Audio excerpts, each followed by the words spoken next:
Hello' everyone, মোৰ অন্য এটা ভিডিঅ'লৈ আপোনালোক সকলোকে স্বাগতম জনাইছোঁ। যোৱা 20 তাৰিখে আমাৰ কেনভাছখন নতুনকৈ ইনগ্ৰেশ্যন কৰা হৈছিল।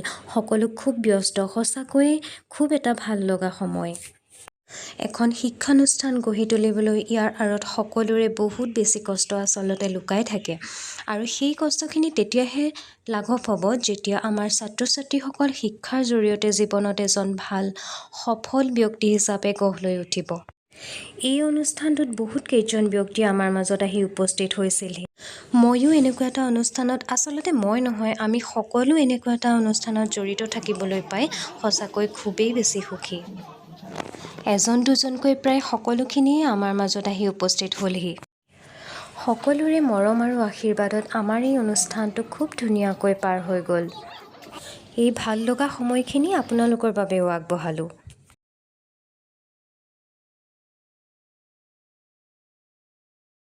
আমাৰ মাজত উপস্থিত হৈছেহি যোৰহাট জগন্নাথ বৰুৱা বিশ্ববিদ্যালয়ৰ পদাৰ্থ বিজ্ঞানৰ মুৰব্বী অধ্যাপক ডক্টৰ জীৱন শইকীয়া মহোদয়।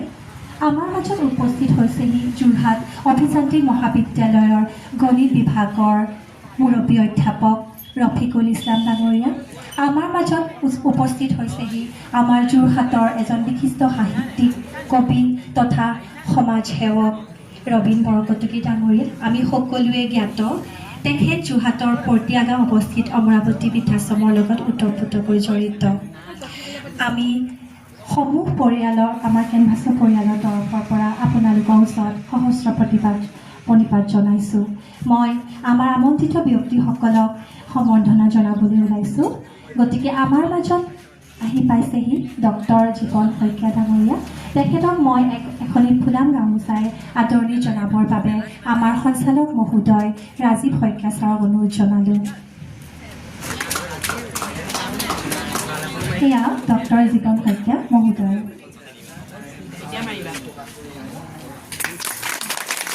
তেখেতক আসন গ্ৰহণ কৰাৰ বাবে মই অধ্যক্ষ মহোদয়ক আসন গ্ৰহণ কৰিবৰ বাবে অনুৰোধ জনালোঁ। আমাৰ মাজত উপস্থিত আছে এজন বিশিষ্ট সমাজ সেৱক ৰবীন বৰকটকী ডাঙৰীয়া। মই তেখেতক এখনি ফুলাম গামোচাৰে আদৰণি জনাবৰ বাবে মই অধ্যক্ষ মহোদয়ক অনুৰোধ জনালোঁ।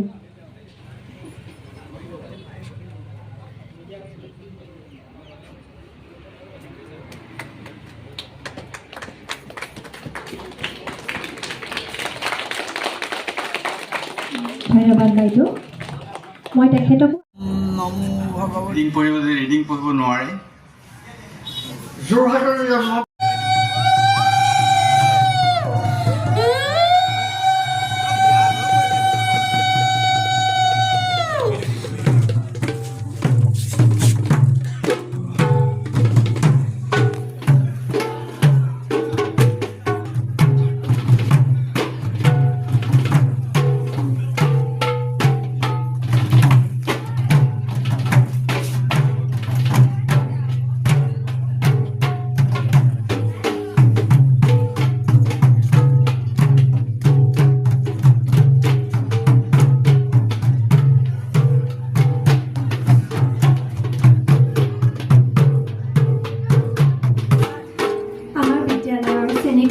অন্য দুৱাৰ মুকলি কৰিবৰ বাবে মই ৰফিকুল ইছলাম ছাৰ আৰু ৰবীন বৰকটকী ছাৰক অনুৰোধ জনাইছোঁ।